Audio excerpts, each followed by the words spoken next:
What's up, guys? Welcome to the 6th episode of The Drum Break, where we talk about everything in, on, and about the percussion world. I'm Mike. I'm Spencer. So, yeah, what do we got going on today? Today, we're going to be talking about one of the probably lesser known or lesser appreciated genres of percussing. Forms, percussing. Doesn't really get the love that I think it deserves from most people, and that is classical percussion or concert percussion. The kind of stuff you see in orchestra halls and with symphonies and in wind bands and stuff like that. But before we get into all of that stuff, Mike's gonna let you know where you can find us. Yeah. So you can find us at a bunch of different places. We are now on a new platform, Spotify as well. So we are on Spotify, Apple Podcast, SoundCloud, Podbean, and on YouTube. So we're, as far as I know, we've covered a lot of platforms.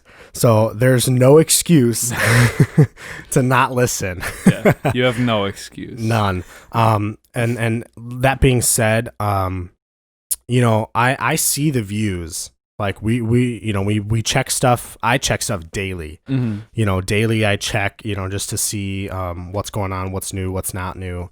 But like, if you guys you guys are like listening to them, shoot us a like that video that you're watching on YouTube. Like, subscribe to our YouTube. Like right now, I think we only have like 2 subscribers, but we have probably us. Yeah, but we have a bunch of views. Like we have probably like 100 views over all of our episodes, which is awesome. Yeah, can you imagine if we had stuff, all those subscribers? Every one of those, So please like hit that like button, hit the subscribe button. Like, we want to see that people are enjoying this. Like, when you hit those like buttons, it'll pop up. Yes. Like on my phone. All that engagement. Yeah, like it'll pop up on my phone, and then like maybe like it'll pop up on like a recommended podcast for somebody. Mm-hmm. But yeah, like, so that being said, just like always shoot us a like, and yeah. So good stuff. So without further ado, why don't we get into sort of describing, I guess, what concert percussion is, what instruments we play, what the feel is like, of it is. If you want to start with that, or for sure. Yeah. So concert percussion, there is a ton of different types, I would say. I don't want to have percussion, like concert percussion, be like a genre, because it is, but it isn't. Mm-hmm. Like, it's its own world, just as like WGI and DCI is. But so within concert percussion, you find an array of different instruments, an array of different people, and I don't really have like a set definition. Concert percussion is, you're in a suit, usually fancy clothes in an auditorium or gymnasium of some sort, or large concert space, hall, a performance hall, a large space.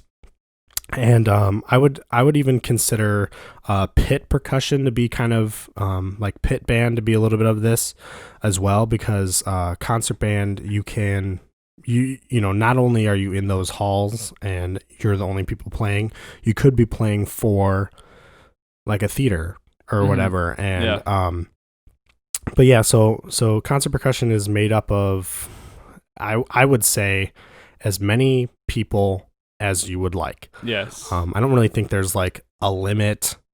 You know what I mean? It's really part based. So how many ever parts you have is usually how many ever people you have. Very rarely will you find people doubling parts, and if they are doubled, then it's usually like a mallet part is doubled, and when I mean doubled, I don't mean two bell sets. I mean, maybe someone's on bell, someone's on vibes, Yeah. playing the same thing, just getting that different effect. But yeah, so it's a really big range of stuff. It's going to be hard to cover all of it today, only because there's so many different variables. Yeah, and there's so many variables, as like you got snare drum, bass drum, timpani, auxiliary percussion, crash cymbals, suspended cymbals, triangles. You got mallet instruments. You got other Chimes, weird stuff. gongs, you got gongs full and break drum sets. drums and vibra slaps and all that kind of stuff. And sleigh bells. And all of those instruments have very specific ways that you're supposed to play them and everything. But as far as like bringing them all together and sort of giving them a purpose within the setting of a big orchestra or band, is they're really there. The percussion is really there for to give the band impact, and I would say for to give the band texture, sort of. The impact one is sort of easy to imagine. Yeah, we got probably the biggest instrument in the orchestra, or one of them. Yeah. At least is the concert bass drum or the timpani. Yeah. I would probably say concert huge, bass. Bigger than this table. And just if you wail on them, they're loud. Yeah, you can feel them. In moments of a piece where like you need that sort of that beef, that big low end impact. Yeah. The percussionist in the back will provide it for you. And then as far as texture, you got like the other instruments like triangles or snare drum, where it's a lot of sort of repeated patterns or different things, just sort of to add a little bit more. I like to think of it as add a little salt to it, because in cooking, like, you got the recipe, and then if it calls for salt, it's like you put the salt in, and it just gives it a little more. It brings out the flavor a little bit more, and that's what I think us as percussionists do in that setting, is just sort of support the rest of the band and give it more of like a complete and together feeling. I would agree with that. It's a lot of just like you said, like salted pieces. At least you'll notice if you go to listen to a concert band play or a symphony play, a lot of what the percussion is doing is adding that backup. Like if the vibes are going to play or a certain part, then they'll probably be mimicking something that's happening in the woodwinds or something else, the strings. And it's a lot of that, like at least especially with snare, like a lot of like the fast, like digga da da digga da da digga da digga da da digga da da, that's all, like those rhythms are like really common, like the whole like following like I think trumpets is mostly what like the snare would follow in that or setting. If you're playing a march and you got the boom chick boom chick with the snares, like the snares and the French horns are always like on the offbeats, so it's just a bunch of that, like sort of building off of the pieces of the orchestra that are already there, and just giving it more oomph. Definitely. But so getting into more of like what we do.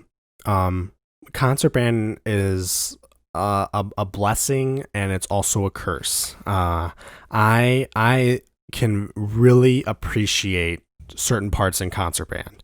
I love them. I can't wait to play certain pieces in concert band. And I just have to say, classical percussionists, they don't get a lot of like the praise that they deserve, because usually their parts maybe are not the technically the hardest, but like if you're a crash cymbal player and you're sitting through a whole piece and you have one crash at the end and you miss that, it's like You're done. everything is off the. So I'd say maybe like mentally, like you have to be in it more so than anyone else in the orchestra, I think. I would agree with that too, and going off that, there's that one person who's playing that crash at the end of the song, right, or end of the piece. There may not just be playing that crash. There's been several cases where they're jumping around. Like for me, I think like classical percussionists have to be the most well-rounded. Oh yeah, for sure. Because like if you're playing drum set, like, and you never play classical stuff, you never have to learn how to play vibes. You don't have to play piano. You don't have to play timpani. You don't have to play any of that. None of it. You just have to play like your drum set, or same with a lot of bands. If you have like 3 percussionists, then you guys are going all around, all over the place. You're playing vibes during one part and then coming over and doing a suspended cymbal roll and then going to play a triangle thing. It's like just like you said, you have to be really well-rounded to be able to sort of succeed playing that music. Yeah, playing that music and being in that role. But yeah, and we've had several experiences with doing so, and we'll touch on a lot of our experiences, and a lot of our experiences have been really good. Yeah. But like as I was saying, like that blessing and the curse thing. I love concert band. Let me rephrase that. I like concert band. I can definitely, if someone called me up right now and was like, "Hey man, like we need you to like play for like 2 shows for our concert band, it's like a bass part and then a timpani part. It's really easy. Can you come play?" I'd be like, heck yeah. Like I'd do it without a doubt. But, it's like, there's the backside to it. A piece I played, which I'll talk about, we waited a long time to play a note. Waited several bars. That's a common theme for percussionists. Yeah. Especially, in that setting. There's a lot of waiting. A lot of waiting. And honestly, that's the hardest part. Like, I know it sounds funny, but like once you, like, if you really look at some of the pieces in concert band, they're not that difficult. They're basic rhythms, And we can get into this later. I think there's sort of another sort of branching path from classical percussion, and that's music written for like chamber percussion ensembles. And I feel like in that space, the classical percussionists who would normally be just sort of playing, I mean, some pieces can get very difficult for percussion, but the being in a percussion ensemble gives them a chance to sort of really flex their abilities, and we can get into that because that sort of music is also very fun to put together. But yeah. So that's a little bit on like the start of percussion, concert percussion, and so now we'll talk a little bit about what really are those instruments doing, within that ensemble, and the vast majority. Like I know we covered some of them, but we're gonna dive deep in right now. So like basic setup to me for concert band, right? Concert bass, you got snare, you got your crash cymbal, suspended cymbal, timpani, and for I'd say 70% of at least maybe a symphonic or wind band pieces, that is going to be the setup. You have like a percussion, you have a snare drum like percussion 1, and then bass drum, crash cymbals, timpani maybe, for marches, and a lot of other sort of common pieces in the repertoire. So that's kind of your like basic bare bones setup, maybe a mallet part as well. But like and like a bells part or whatever. But yeah. So timpani, I played several pieces on Timps. Timpani's my favorite. Of I love course. timpani. Of course, because you're a quad drummer, you like playing Timps. But usually 5. Yeah. You have like 4 or 5 drums, maybe less, depending on what your band has. But they're all just like these huge drums, and they got foot pedals at the bottom that you can use to change the pitch.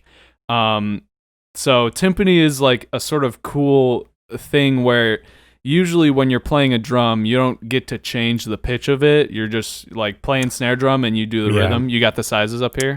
Yeah. So there's a couple different ones. The most basics setup I see is this is starting from smallest to biggest, obviously. So it is going to go from right to left. You're going to have 20, 23, 26, 29, and then a 32. Yeah. So they get big. Yeah, they can get big. And fun fact about timpani, before tenors, that's what people marched in drum corps. Yeah. They marched timpani. I can't even imagine. I hate moving at my job timpanis. at Loyola, I move timpani all the time. I couldn't imagine carrying them across a field, but so anyways, if usually when you're playing a drum, pitch isn't really a concern to you. Yeah. You're mainly playing rhythms, but for timpani, since you have that ability to tune, Yes. it sort of fills a similar role that a tuba would, where you get that like low end support, and oftentimes you are doubling parts that the tuba has. So you have that part of timpani, and then you also do sort of the impact kind of stuff. Yeah. With you got rolls and that's and really big. hits with stuff with the bass drum and suspended cymbal and all that kind of stuff. And yeah, the timpani rolls there's a lot of that because it's sort of the only instrument that can really do something like that is just sustain a pitch for like a long period of like as long as you can roll. You could go rolling like this for half an hour, like but it really again fills that sort of like supporting role and giving the band that much more sort of support. I don't really know a better word for it other than low end. Yeah, needed low end. Yeah, because like if you get a really good, ensemble, they're obviously going to, match instruments and stuff. But usually for high school, you really only have 1 to maybe 2 or 3 tubas in a band. Lucky, If you're lucky, yeah. And 3 is really pushing it. But, that the timpani does really help with that low end tonal sound. And a lot of more complex pieces, you have like you're moving all around the timpani and changing notes and playing some complex stuff. Changing mallets too. You can have a really soft mallet for really airy light stuff, or an extremely hard mallet if you really want to get those heavy impacts going. But it's a lot of fun to play. I think that's why myself and probably a lot of other percussionists feel that timpani is one of their favorite instruments, just because it's so like you can do so much stuff with it, and it's fun to be able to be surrounded by drums that are like twice the size as any other drum that you'd be playing normally, right? Yeah. It's a lot of fun. But that's sort of timpani in a nutshell. Yeah. And then we got, I think we can talk about like stuff, bass, snare, and crash cymbals are kind of a unit usually together. They are usually that unit. I would even say crash cymbals and suspended cymbal, because without a doubt, I don't think I've ever really played a piece where it's like, okay, we need crash cymbals and somebody else was playing some sort of suspended cymbal if you had the extra person. And this was also a very long time ago. My memory does not serve me correctly all the time. So please, if anyone who's listening and is like, well, I remember playing a piece, I don't remember everything. Okay, I'm just not a steel trap up here. But yeah, so like concert bass is way different than like a drum set bass drum or even a marching bass drum. So concert bass drums are on some sort of frame, and they usually got some wheels on them. Yeah. Because that I would say is the biggest drum in the band. Yeah, they're big. Yeah. Like probably as big as the 32-inch timpani. Yeah. If not bigger. Yeah. 36, some of them 38. get huge. Yeah, you can get really big.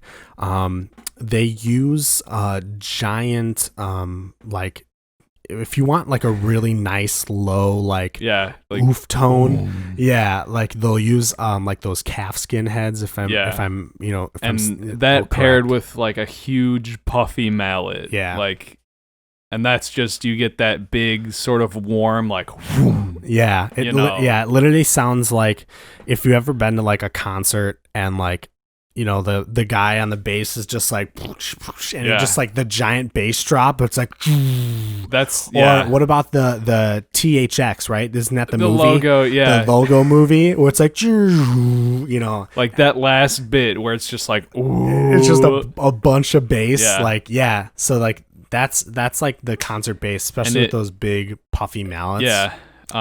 It has the potential to be like the loudest instrument in the band, because it is. It's sort of daunting, I guess, to play it loud, because it's like, because of the thickness of the calfskin heads that they usually use, and if you're using soft mallets, you have to hit it pretty hard to get a loud sound, fundamental note, an actual note.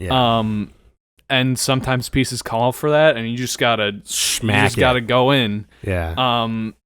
But another role that the bass drum fills is sort of similar to timpani, where a lot of times you'll be playing with two mallets and sort of like up on an angle like this, because the bass drum is going to be angled.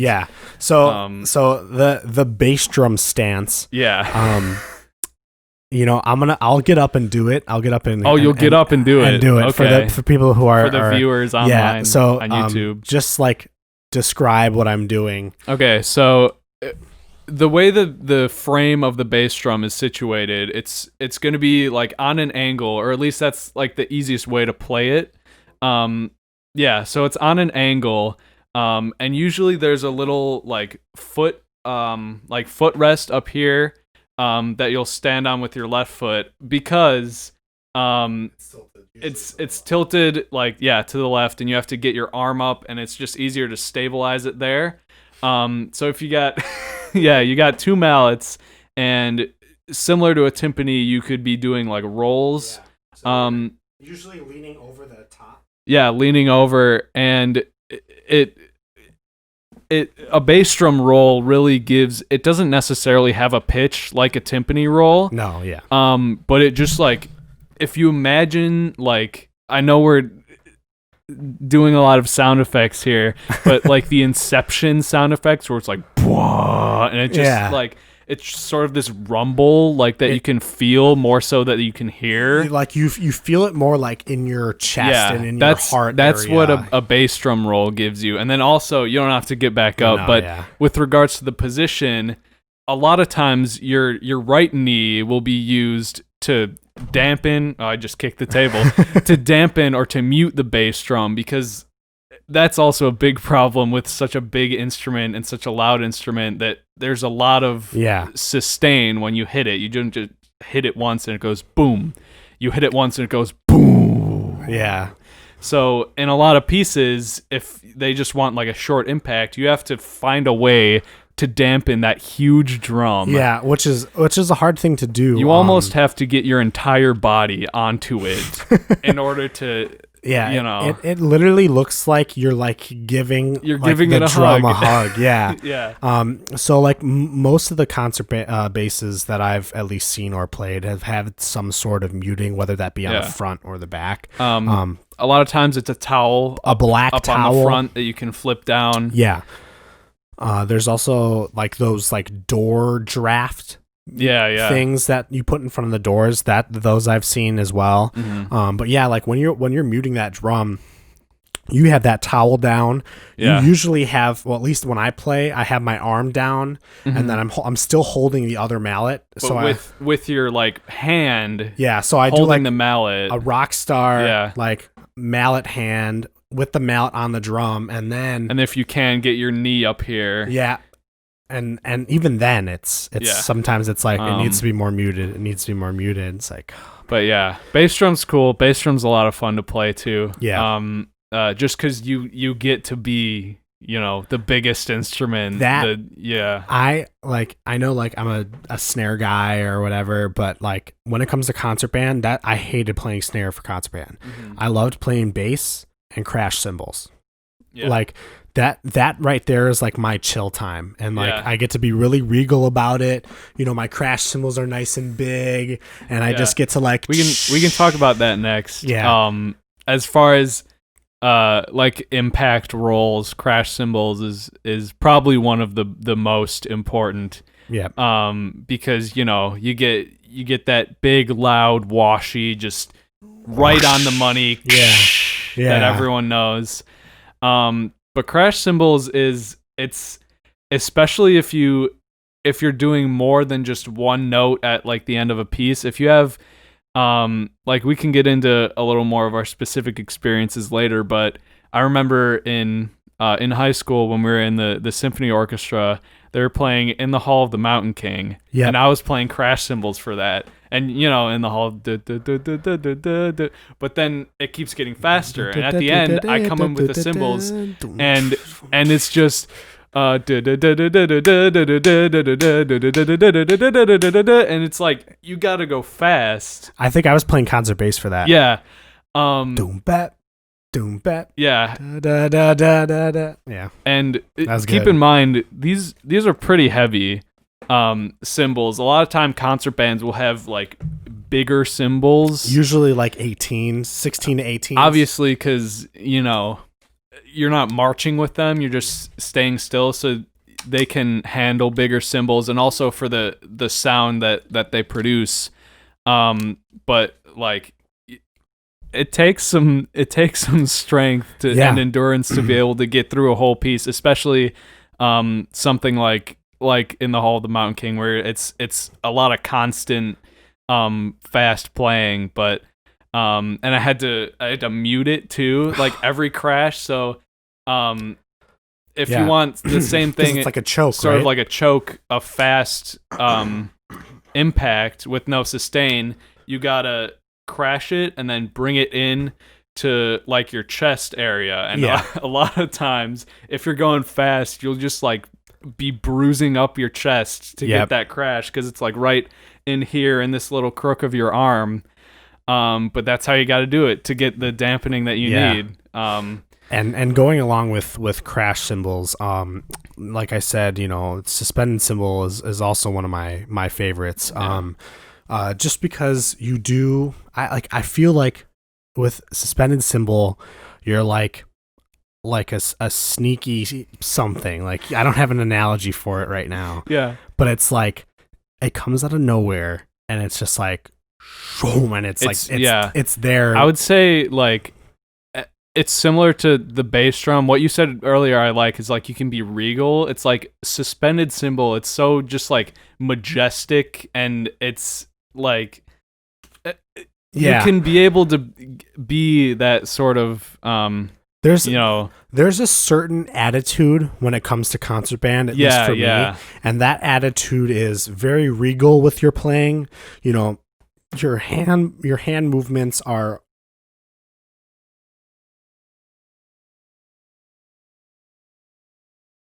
much more fluent and very watery. And a lot of that comes from the sound quality that is demanded of percussionists, because a lot of it you're trying to project to like an audience, and especially if you're like want to sustain note, like crash cymbals. If you want like a sustained note and have it project, you can't just crash it right in front of you. You crash and then you bring it out to the audience so that the sound comes out. And with suspended cymbal, if you're just rolling, like if you're playing a drum, like a snare drum, and then you just like go off of it, it doesn't give that same sort of sound quality than if you're to like really get into that roll and then lift off and hit the cymbal while you do it. You know, it also may be like just a mental thing. That too. It's like it's like this, the suspended cymbal is the one that's really good at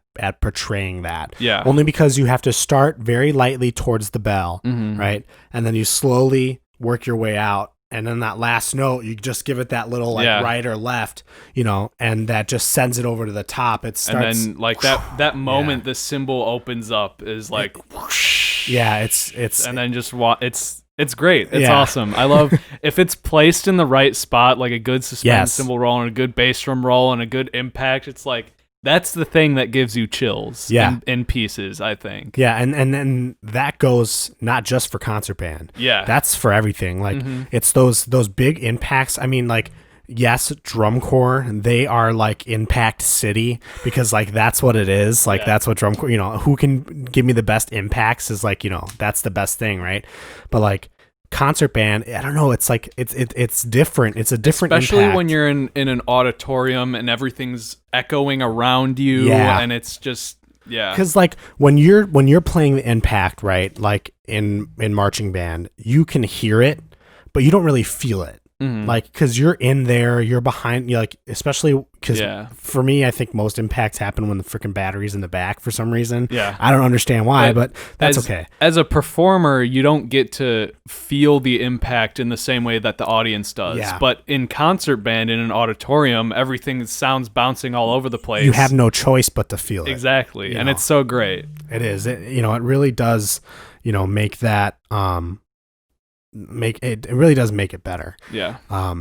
But yeah, so like that's a little bit on the suspended cymbal. To finish our little our unit with snare drum added into those. Snare drum, concert snare drum or classical snare drum, like I said before, it's a lot of sort of filling out dead space, I guess.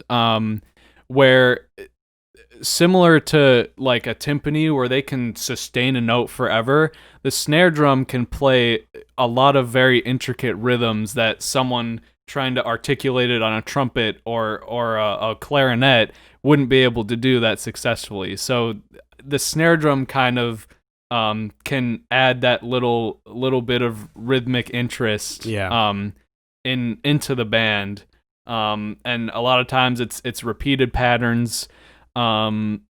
Or you can also do rolls on the snare drum that coincide with bass drum rolls and timpani rolls and all that kind of stuff. Playing impacts, snare drum can get pretty loud too. You don't often play rim shots on a classical snare drum. Yeah, I don't think I have really in a piece. Maybe like once. Because a lot of times, like drum set snare drums can get really nice and expensive, and you play rim shots on those all the time, but like classical snare drums, they get really nice and really expensive. Yeah, well, so you don't want to be like the one like the one main snare that I had a lot of time to definitely play was that like Pearl like Master Series. It was like a custom.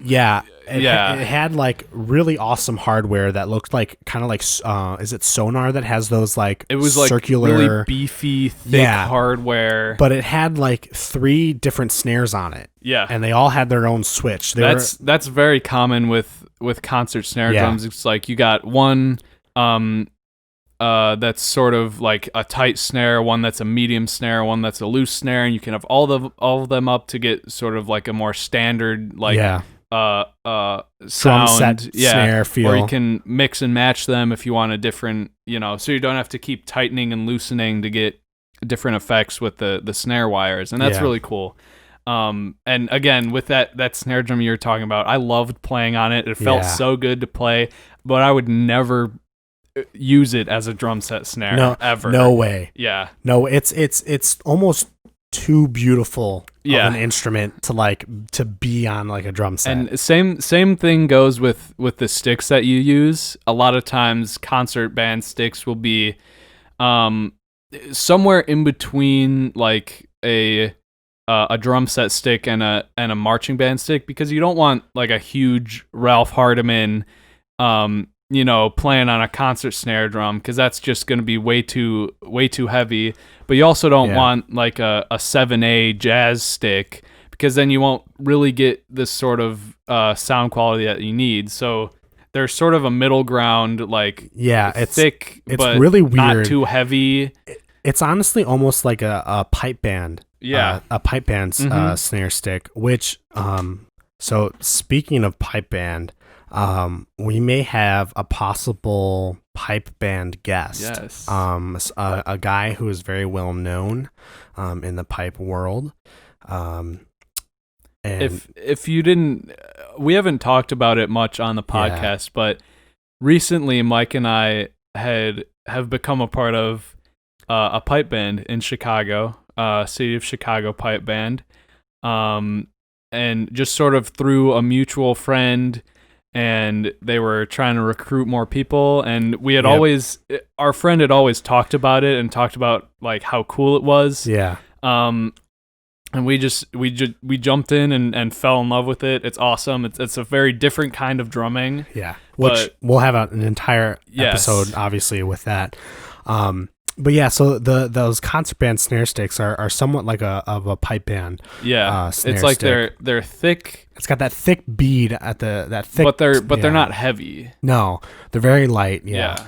But yeah, it's definitely really weird. That.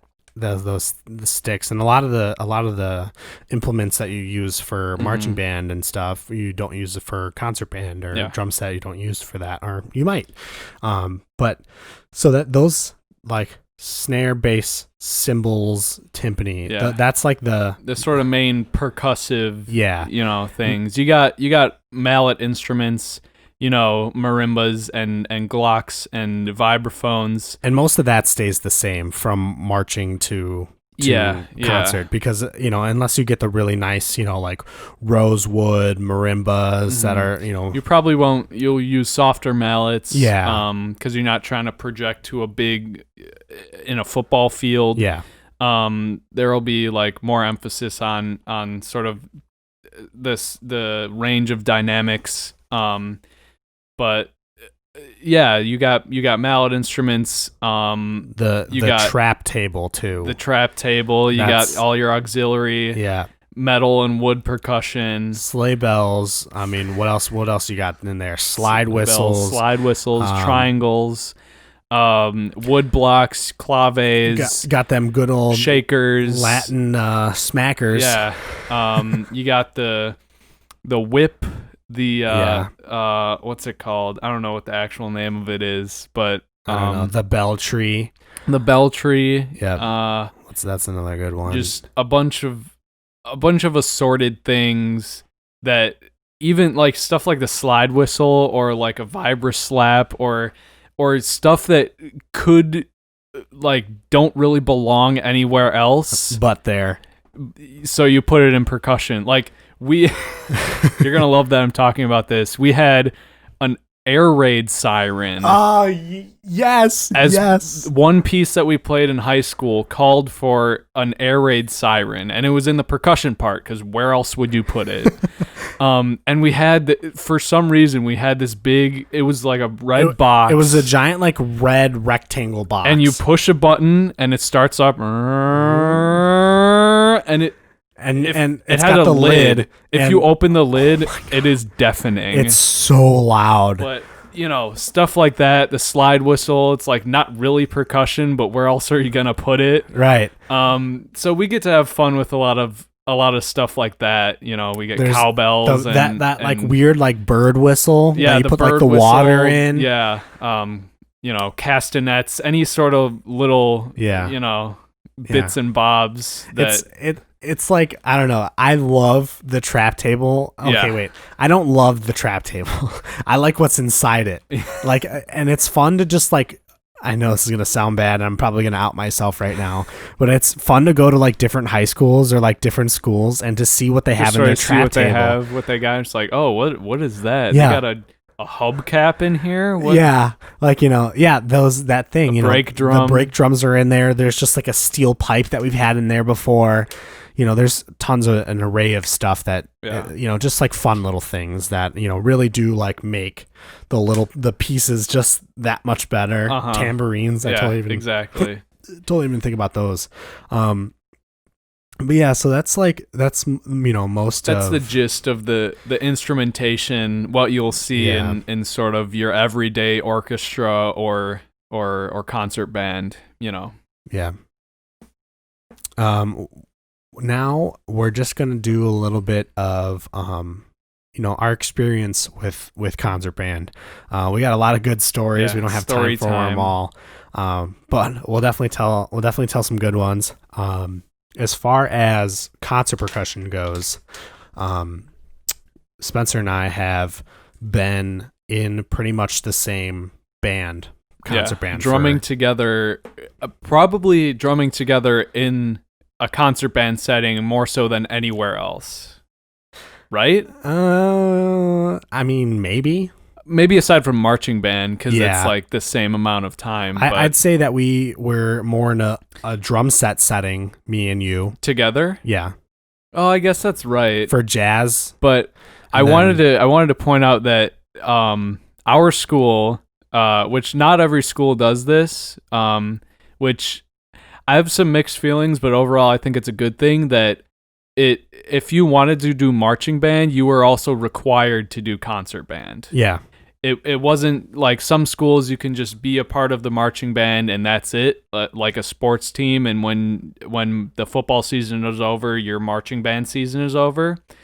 But at our school, if you were in the marching band, once marching band was over, you went into concert band and you had to play, all the concert wind band repertoire, and a lot of people didn't like it. I didn't like it for a little bit. Every once in a while, I was like, oh, I just want to be playing quads. Yeah. But I think overall, it was a very good thing to have us exposed to that side of percussion. Yeah, it definitely was. So yeah, we were in freshman band, concert band. And I mean, I don't really like to say concert band because it's more like, I don't know, like regular band. It's band. Wind band. Concert band. For whatever. the sake of differentiating it from orchestra. Yeah. Concert band. So yeah, I mean, I guess it is concert band. But we were in freshman concert band together. We played a lot of awesome, fun pieces together. That was a good time because that's when we were still like, we were just become like really good friends, and we were like just still like, it was our friendship was new and our percussion experiences, everything was new, and we were just sort of in it. Yeah, it was definitely really lot of cool. Fun, It was a lot of fun. So that freshman year, we were like kind of hyped about like concert band because like it was different, like you said, it was new. So hyped, in fact, that we like out of the blue decided to do a percussion ensemble. That was freshman year, right? Yeah, we did, because there was this competition / like clinic type thing that was going on for like a bunch of local high schools in the area, and they were doing like Northwestern Ensemble. Yeah, I think is what it's called. Or North Shore Ensemble or Northwestern. Well, yeah, something like that. Yeah. But we it was for like bands if they wanted to like compete as a solo or in an ensemble. Northwestern solo and ensemble. I think that was it. And I think, was it you or was it our director who said that we should do it? Well, okay. So it was you and I. Oh, more so me. I remember. Because in the beginning, we thought it was for anything. We thought we could bring in a drumline cadence and play it. We were going to play a drumline song, like a popular rap song at the time, but a drumline version of it. And we got the sheet music, and we were learning. It's like, oh, this is gonna be so sick. Do you want to know what song it was? I don't know if we can say it. I don't know. It was Shots. Shots, shots, shots, shots, shots, shots. Everybody. Yeah. It It was so cool, the drumline arrangement, and we were like, this is going to be awesome. Yeah. And So then we learned a little bit of it beforehand. Like Yeah. we had rehearsals. I don't know how soon it was before the actual thing, where our band director Was like, wanted to check in because he knew we were doing it. And he Yeah. was like, so what piece are you doing? we're like, we're doing shots. And he's like, shots. And he's like, you guys know this is a concert ensemble thing, right? Right. You can't have What? a drum line. Yeah. What? We were like, no drumline stuff? So, but we had already signed up. Yeah. Like our time slot was in, so we had to do it. Was it 2 or 1 week? I think it was It might have been 2 weeks. 2 weeks before this ensemble competition, because it was a competition too. Yeah. It was ensemble competition. 2 weeks before our ensemble competition, we had no music. We had no rehearsals. We had So nothing. Those 2 weeks, our director found an awesome piece for us that actually one of The band's good the friends. band's good friends, one of Glenview's most treasured percussionists. Yeah. One of the world's most treasured percussionists, I'd say, Dick Shorey, who is an amazing guy. Just like awesome resume for a percussionist. He has a bunch of albums out with percussion ensemble. I have a vinyl from him. That's He was signed. like a very I guess instrumental person in like sort of early percussion ensemble stuff, at least in America, in the Chicagoland area. In like the 50s and 60s, he was writing cool percussion ensemble stuff. Are you gonna pull something up? I have the Okay. first page of the piece we played. Yeah. So This piece that he wrote that our band director found is called Baja. It's called Baja. And it's for a percussion quintet. So it consisted of you, me, one of three of our other percussion friends, and we all like we're going to play this shots thing, and then all of a sudden now we're playing like a percussion quintet ensemble. We took piece. our regular, because at our school we had like band class during the day. Yeah. And during those 2 weeks, that our band directors pulled us out of that band class to rehearse by ourselves for this percussion ensemble thing. Yes. So like for 2 weeks straight, that's all we did. And then I think we actually had some after school rehearsals too. Yeah. Maybe like only 1 or 2, when we had the time. But most of our rehearsals were like during band class. And it was like, we would just go out. We felt kind of cool because all the woodwinds and brass are sitting in there like, okay, bye, and we're going to do something. Yeah, by and ourselves. all the other people who weren't in the thing, all the other percussion people who like weren't in there had to like fill the spot, fill our spots, which is 5 people in that band at that time was a lot of percussionists gone because we probably only had another 2 or 3 more people there to fill all those parts. But it seemed to work out in the end. It seemed to work out. We thought it was good, and when we showed up, we played it, and we know because the instructor or the guy who's the judge, adjudicator, person. Doesn't have our sheet music, so he doesn't really know. I don't think he has the sheet music. I don't remember. And Maybe so they had to give it to him, but maybe they didn't. I don't know. But yeah, we showed up to like Northwestern and like their like music hall, and it was like a bunch of us because we had some other kids from the band we're that doing were solos or like doing wind solos. ensemble things. But yeah, so we had showed up. This is 2 weeks before this competition thing. We played as freshmen. We played this percussion quintet piece from one of like the best, one of my who I think is the best, and I know he's the best. Percussive writers, that I know. And we thought we bombed it. I thought we bombed it because we like messed up a part or whatever. We got first place. Like we got first place. It was crazy. We almost got a perfect score. We didn't get a perfect score. We almost got a perfect it's not score. like we got like they announced it, or like we just showed up, we played, and then waited for everyone else to be done, and we left. They didn't we didn't know until maybe a week later, a few days later. Yep, our band director like hands us this thing. It's like, you guys got the highest score, like you got the first place in the thing, which isn't, we didn't get a prize or anything. Yeah, but and the one point that got us, it was feel. Like, we weren't feeling the music enough. That's where we lost points. Not on the music, not on technique. Little freshmen trying to feel this piece. We're like freaking out though too, because this is our first percussion ensemble by ourselves. Yeah. Like, usually we get to hide behind 100 people in a band. No, yeah. But this time it was a room like about the big as the set here. And the guy's just like standing there. He's like, yeah, that was great. Okay, thanks, bye.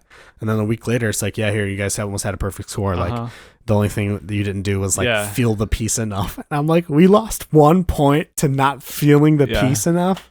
Like, what? That was good. Yeah, that's a great story. And then that was freshman year, and we sort of moved through the ranks, I guess you could say, sophomore, junior, senior year, playing in concert band, doing all that stuff. It was great. We did a Christmas concert every year, which was fun. And we would, during the concert, we had like Santa, the real Santa from the North Pole. Santa was there, yep. Yeah, he came and sat up on stage, and all the kids in the audience would get to sit on his lap. But during that whole time, the band would be playing Sleigh Ride the entire time. The entire time. Maybe for half an hour. I'd say easy. Yeah. And it was so fun, especially the percussion in that piece, because every year I tried to get the whip, that was me with the wood thing. And I loved it, and you got the sleigh bells. I had the what's the word I'm looking for?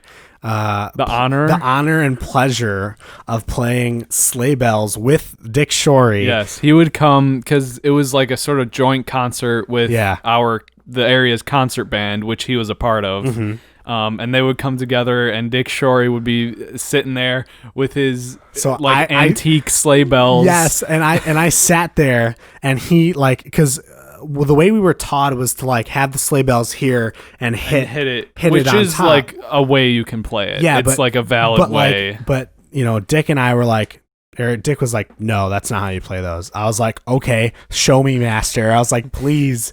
And so I'm sitting there. We're playing sleigh bells for a half an hour, and it's just me and Dick, and we're just like, and we're just like looking back at each other, and we're just like, this is the best thing ever. This is so much fun. The funny thing about that, Dick Shorey's buddy, who would always be there with him and was in the concert band, he was playing the whip part with me, and we had a time trying to time it exactly so he got it at the same time, and it would be so loud, and it was awesome. It was fun because we played it, I don't know, 10-15 times. So every once in a while we'd be a little bit off of each other and we'd be like, we'd be like, oh man, next time we gotta get it better. Yeah. But that was always fun.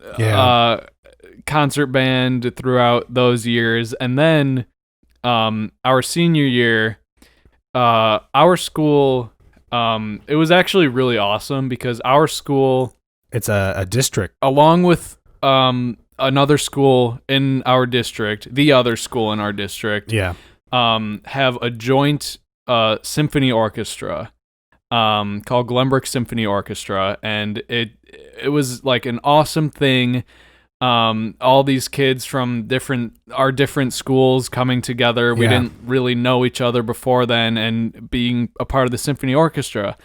But until our senior year, we hadn't been a part of it. Not at all. And we didn't have anything to do with it. Mike and I were kind of going down our list, being like, all right, it's our senior year. We got to make the most of it. What haven't we done? One thing that was unchecked, GSO, Glenbrook Symphony Orchestra. So we were like, all right. And all Let's our go. sort of upperclassmen friends who had graduated already had been a part of it. And we felt like, all right, they did it. We got to like show our passion for this music program and do it. And we did. And we can go a little bit more into the story of that. Yeah, so I mean, for the longest time, as long as I can remember, that we always had like GSO kids coming and asking us to use the stuff, and usually you and I are there the latest, just because we like band too much and whatever. So we were like always there the latest. So they would always be like coming in at like whatever 7:00, and they'd be like, "Oh, can we borrow this, that, and this and the other thing?" We I'm need like, the triangle, sure. and wheel like, this vibraphone out. And for the longest time, I'm like, where are these kids taking this stuff, and like, what are they doing with it? Because I would leave. I would not stay to watch that. I was like, GSO, screw that, it's lame.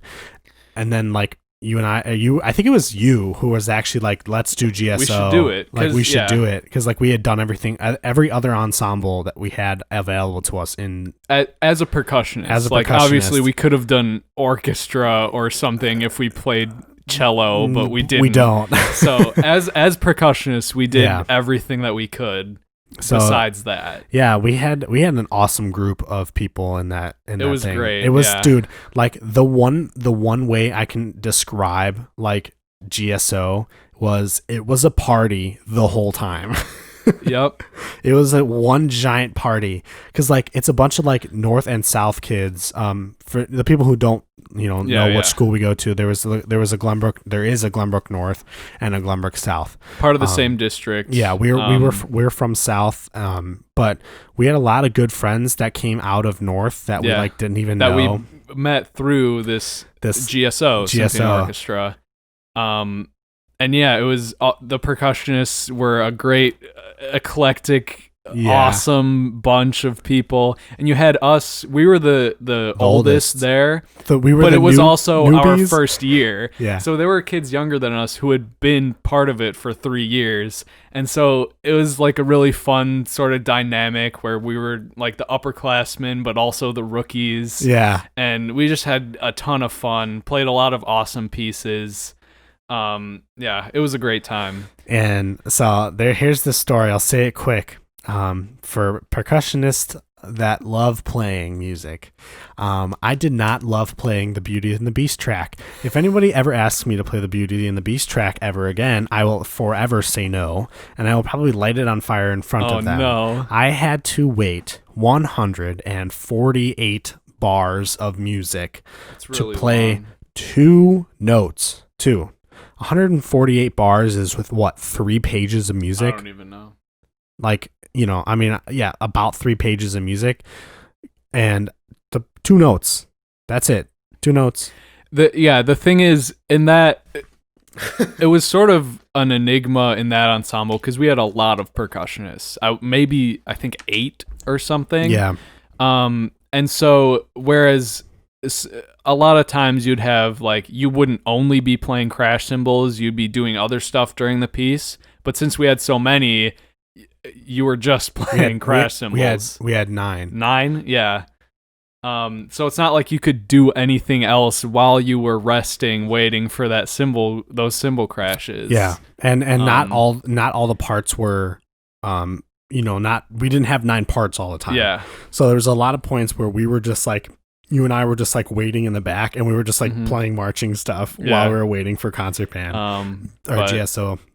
I have a different opinion on that piece. I loved that Beauty and the Beast piece. I got to play timpani. It was so awesome. It's like so climactic. No, it's not. And you were a part of that climb. If you weren't there crashing the cymbals, it would have ruined bass drum. It would have ruined it. It was bass drum. Oh, bass drum. 2 notes on bass drum. You would have ruined it. No. If you didn't play those like that. Like I said before, I'm convinced that I could have gone without playing those 2 notes. That's what gives you chills in pieces. Like that big impact, even if it takes you 3 pages to wait for it, And another cool thing that we did in GSO was we played a bunch of like different Harry Potter themed music. Every sort of season, I guess, semester of GSO, where there would be a concert at the end. Every concert had a theme, which I thought was awesome. And I loved our theme. I loved the Harry Potter our first theme. semester of of GSO was like a fairy tale fantasy theme, and it was awesome. We played the Beauty and the Beast music. We played music from Harry Potter, which was so cool. I played timpani for that again, and like, so I don't know if you even remember this, but to go along with the music that we were playing, they like above us threw up the movie. Someone edited like clips from the movie to match up with what we were playing. Yeah, so like, and they projected it during the concert. Yeah, so like Harry and all of them were like up there, like, and they're like going with the car scene, I think is one of the ones that we did, or the train scene, the train, like, you know, the main like train scene, and we were playing along with the movie, which was so cool.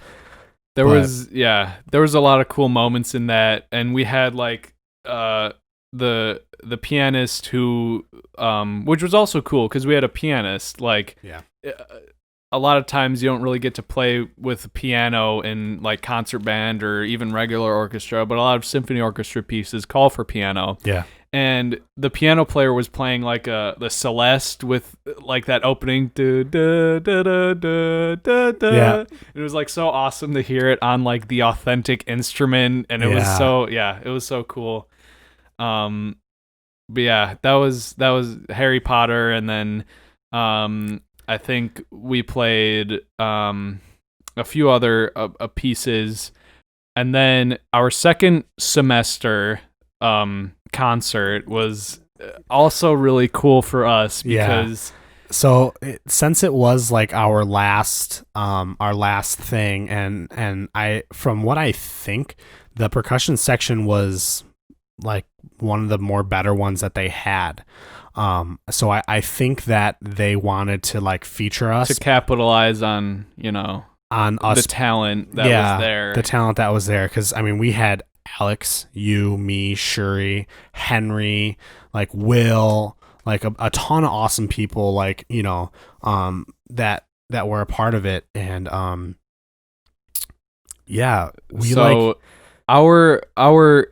one of our band directors actually would come into rehearsals. He was a percussionist. Yeah. He was kind of like our percussion instructor. Sort of, like the main directors were, you know, the main directors, but then he would come in and sort of be our percussion director. And I think it was actually his idea initially to write a piece that featured us, to write a percussion ensemble piece that we could play at the end of semester concert. Yeah. But he didn't want to write it. He wanted us to write it. Yeah. And not us like Mike and I, us as in all of the percussionists to write it. So the way we did this was each of us went our separate ways at our house, and we picked whatever instrument we wanted to use. It literally, and when I say any instrument, it was like they were like, choose anything you want. If we have it and we can play it, do it. So people wrote things at different tempos, had different things in mind, different rhythms, everything. Yeah. Wrote this whole long thing, and you and I were like, well, let's not write it separate. Let's write a piece together. So each of us, it was actually awesome how, and I can't imagine how Brian came up with a way to stitch all of these independent things together, and it sounded great. It sounded awesome. But the section that we wrote had us like splitting parts between each other. Yeah, we got a little stupid with it. So I was on cajon. I was on djembe. Yeah. And so like we had this like whole like groove section in the beginning, and then we had these, it was split fours, and then twos, and then ones, right? Yeah. But it ended up being such an awesome piece. Everyone, like we had someone playing doumbek, someone playing congas, someone playing like auxiliary shakers and stuff, someone playing bass drum, and it was an awesome piece to perform. And it is recorded on a CD. Yep. I don't think you have the CD. Yeah, I have the CD. It's the CD is Oh, I think it's hold on. Mediterranean something Yeah, or because other. that was the theme. It was like a Mediterranean Yeah. sort of thing. So we all had like picked drums from like that sort of area, maybe into like a little bit of Africa to get sort of that Yeah. like North African influence. But But yeah, yeah, it was an awesome. It was called Souk, souk. which I believe means like marketplace or something in a language. Yeah, like in like some Mediterranean. Yeah. Yeah. But if anyone can get their hands on that CD, it's on there. How would you even spell that? Souk, I think is how. Souk meaning. Obviously, I've looked it up. Yeah, a street market, particularly in Arabic and Arabic. Yeah, Somali-speaking countries, a place where people buy and sell goods. That was the vibe we were going for, like a sort of mishmash, like marketplace type, where you're like hearing drums from a bunch of different places, but you don't know where they're coming from, and they just sort of meld together. It was an awesome piece. It honestly, like I don't know if Brian listens, but thanks so much for doing that. That was great. That was such a cool opportunity. Like and doing that, getting into that was probably the most fun because as we've talked about, concert band is fun, but when you are like put into an ensemble of just percussionists and you can sort of like do things that you wouldn't normally in a normal symphonic setting, it's awesome. And that sort of sparked my interest in continuing with that and doing percussion ensemble in college at Loyola, and I've had a blast doing that as well. All our pieces have been so cool. I've done it for the past, including this semester, 4 semesters, and we do a piece each semester. So my first semester doing it, we played a piece called The Sharpened Stick, which was awesome. It was so hard because it was like there were all kinds of like different time signatures and tuplet like rhythms and everything. And I had like a solo I was playing a field drum, and then I had different pitched break drums on this side. Okay. It was awesome. I can show it to you later. But I had like a solo on the field drum where it was like a metric mod, but it was like quintuplets to triplets, but I wasn't playing all of them. It was just crazy rhythmic things. And I think a percussion ensemble is where you can expand, all those rhythmic type things.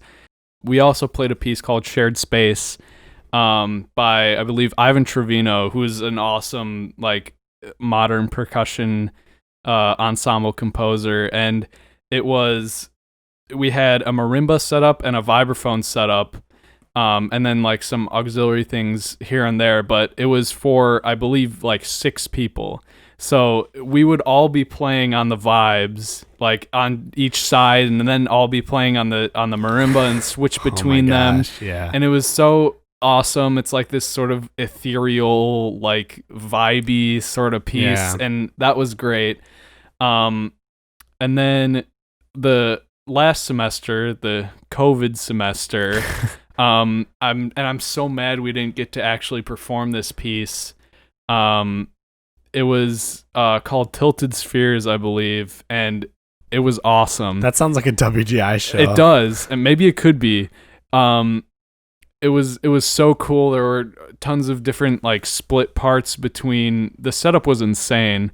Like I was playing a snare drum and a hi-hat and like other stuff, and there was another snare drum hi-hat player, and we would like split stuff between each other. You were telling me about that. Yeah, and there were people on bass drum and rototoms and different. It was so cool. It was really hard, but it was awesome, and I'm sad we didn't get to actually perform it. Dang. But yeah, just sort of the vibe you can get with percussion ensemble is different from other classical percussion, because you can really, and I think this is true with any sort of chamber, like classical chamber ensemble, like a string quartet or like a brass, quartet or quintet, where you can just be free to sort of experiment more. And it's weird because concert percussion is obviously there is written stuff on the page, but I would also think that there's a little bit of room for improvising. Oh yeah, and it's room for interpretation. Yeah, it's not as crazy as jazz, where you can pretty much play anything and get away with it. But like, there is that little bit of freedom that you get to get. Mm-hmm. And it's awesome. I love doing it. We actually continue with the percussion ensemble, I guess, duet. In high school, Mike and I'm convinced that we will play this piece again. I promise we're learning a piece. I promise you. This is me promising you on live recording right now. We will play this piece sometime in our lifetime together. That's awesome. If I have to buy a marimba, I'll do it. It was called As One, and I guess the sort of theme of it was that there's two people, but you're playing as one or on one marimba. Yeah. So each person has their setup. You were on the normal side of the marimba. So the marimba, what was it? Is it a 5 octave, right? Yeah, 5 octave. So 5 octave marimba that goes down the center. So like if you're looking at it, like head on. So the lowest notes, we were standing on that side. Yeah, we're standing on the left side on the lowest notes. Yeah. But I was on the side of, if it's a piano, I was on the white keys side and you were on the black keys side. Yeah. So you were playing it backwards. Yes, I was playing it backwards. Which I had to do. It messes with your brain so really much because hard. I had to do that on the shared space piece where we had the vibes of marimba. And I was like, it took me a while to learn those parts because it was just like, oh wait, D flat is that note, not Yeah, it's really difficult, and so we each have our own set of an array of instruments. So you have the lower side of the instruments, and I have the higher side. So I have a set of bongos, a concert tom, and then a conga. The higher of conga, and then like a smaller splash cymbal, so like an 8 or whatever, or let's just say a 10 for this, and then you would have a lower set of bongos, of each of those, a lower set of all that, and we would be. It was so hard. We spent a lot of because we wanted to play it like we were gonna play it for our senior like last semester concert. Yeah, but it was just, we could not. It was such a hard piece to figure out, and we were already busy with other stuff because it was senior year. But nights that we would stay to rehearse that piece, we stayed till like 10, dude. Yeah, freaking rehearsing this piece. The band director was like, "Guys, go home. I have to go home. I have to leave. I can't leave you here." Yeah, and the setup was the most ridiculous part because it was like, you had to get everything set up, and it was just like it took for and we had a giant bass drum. Yeah, in the center. Yeah, so we had like a concert bass drum in the center. Playing the marimba, playing parts with the marimba on one hand, and splitting parts with both hands with each other. Yeah. So we're splitting parts, like one hand playing marimba, one hand playing drums, and then also splitting parts with each other. Yeah. It was crazy. I really want to actually learn it. We will. I promise you now, we'll learn this piece, and someday we will perform it, even if we're old. But it was really hard because we had like, not only were we playing, the one part that always sticks out to me was the part we were playing on the marimba, and then we were hitting like with the drum set stick on like the stick, the wood part of the mallet. So it was like, we were playing upbeats with a stick. Well, I guess they were downbeats for you. Yeah. So we were playing. No, wait. They were downbeats for me, upbeats for you, because you started the split, right? Yeah. Yeah. So like it was like I don't even know how we were doing it. So it was like, right. Yeah. And then like your right hand, my left hand, we're playing stuff completely unrelated to what we were doing in our right hand, just random like. And then we had a run. We had the run too. But that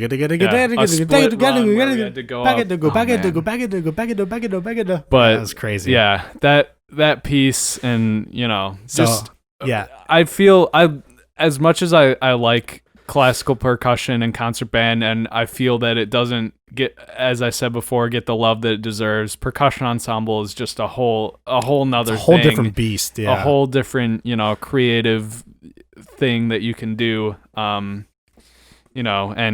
show your love of the instruments, arts, that we play here. So, well, that's all we got on the agenda for today. And I do recommend you checking out that as one piece. And to anybody who's listening, please check it out. It's one of our favorite pieces ever. It's the only piece we haven't been able to play. So it's on our bucket list. So please go check that out. That's just a cool piece. Totally not. And just feel free to dive into any other sort of anything we mentioned. Unconventional percussive. Tap pieces. space is where that's from. It's really good. So that's all for today. This has been the Drum Break Podcast. Thank you all so much for listening, and I hope you have an awesome rest of your day. Peace out.